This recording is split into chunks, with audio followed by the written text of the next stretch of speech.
When you're talking to your kids about sex, how much do you share about your personal life? That is a great question.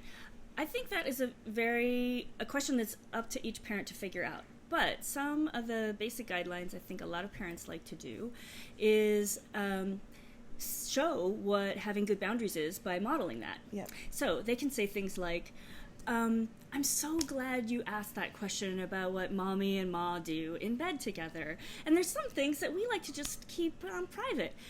What I can tell you, though, is that we love each other a lot, and we like to show that in ways that are private for us. And so as kids age, you can kind of decide what you want to share and what you don't want to share. Some families are very open, right? They will just share all the things, or they even have policies of nakedness in the home, and that's fine. Other families are more closed and decide they want to keep some things more private. So it's kind of a personal values question. Yeah. Also probably depends on the context of the question. Yeah, and the maturity of the child, because each child's a little different.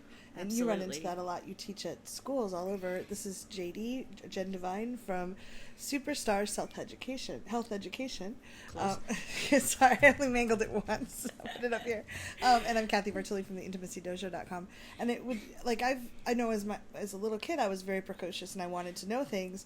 And one of my sisters didn't want to know. So I think it's partly like, it's not necessarily, it's partly age related, but it's also like, how ready are they for knowing these things? Absolutely. And kids usually, parents say, I don't want to give too much information. That's one of their fears. But kids actually have their own boundary setting mechanisms. Yeah. And some kids are going to be very curious. And the key is to answer the question that the kid is asking. And be, one, as short and simple as you possibly can. And then stop there. Even though you might know, somebody asked a question about periods, you might know, like, a stupid amount of information about uteruses and fallopian tubes and ovulation and yada yada. No, they just want to know the basics. Answer the basics. They'll ask if they have more. Yeah, they'll ask if they want more. So the kid will usually set boundaries too. They have automatic shut-off valves, right? And they'll just be like, teenagers will just talk to the hand, and younger kids will just wander off and start doing something else if they're not interested anymore. Yeah. Well, I think it's also important, like what you said, what is the child actually asking? What do they need to know? It's about them, not about, do I need to vent? If you need to vent or share your stories, go find a therapist or a friend. Absolutely. And, parse out the differences between fact-based questions and values-based questions, too. So a lot of times kids are also asking for definitions, especially when they're little. They've heard words, or they don't know what words mean, or slang.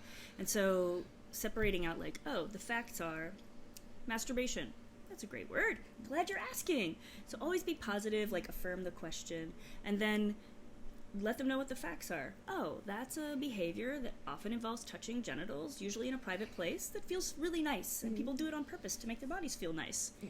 I wish someone had told me that. I remember having so much shame because I was running in my room and hoping no one would catch me. Right, yet knowing it was the coolest thing you'd just discovered. It's like so fun, but so like don't make any noise and be like really quiet, discreet. Right, and also then there's the values part about it, which is you can language things in really positive ways, which is the antidote to our really sex-phobic and erodophobic the shame culture. That's everywhere.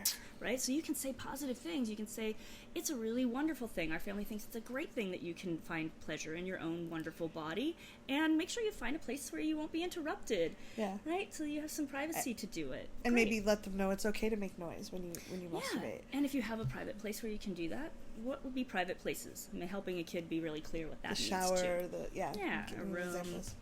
Yeah. There was something else I wanted to say, but now I can't remember. Well, if it comes back, we'll do another video. Values and fact-based stuff. Oh, yeah.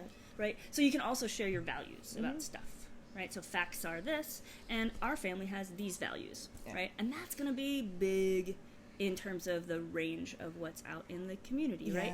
Some people are very sex-positive, and some people also have values that are maybe have some rules about behaviors and things. And so you want to be able to honor that in your family by giving the kids the values you have. Well, I think that's really huge because I know the way I was raised, it was we were presented things as facts that were beliefs and our customs, and then when I went out in the real world, it was this huge shock to my system because I thought everybody did it our ways, and I wish people had been able to say, this is how we do it, other people do this, and I wouldn't have been quite so naive or like totally overwhelmed with information. Right, and I think people default to shame and fear and sex negativity rather than to pleasure and honoring bodies. And that isn't it neat that we get to have this like experience of being in a body. Well, that's why I value so much what you do. And if you're watching this, you rock, because there is a lot of shame and fear around this, and just watching a video and starting to open up to find different ways to communicate about it and share ideas in a way that doesn't create shame,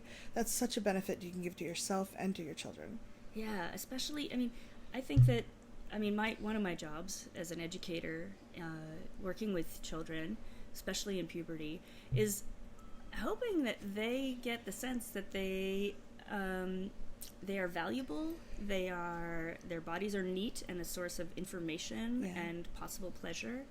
They are to be honored and have their boundaries respected in every single way, especially with body autonomy, especially for women or people who are gender variant or people with disabilities who are more often experiencing abuse or marginalization, right? And I want all kids to be like, wow, my body's cool. And they're amazing. Adults respect that. And I get to grow up to be a healthy sexual adult.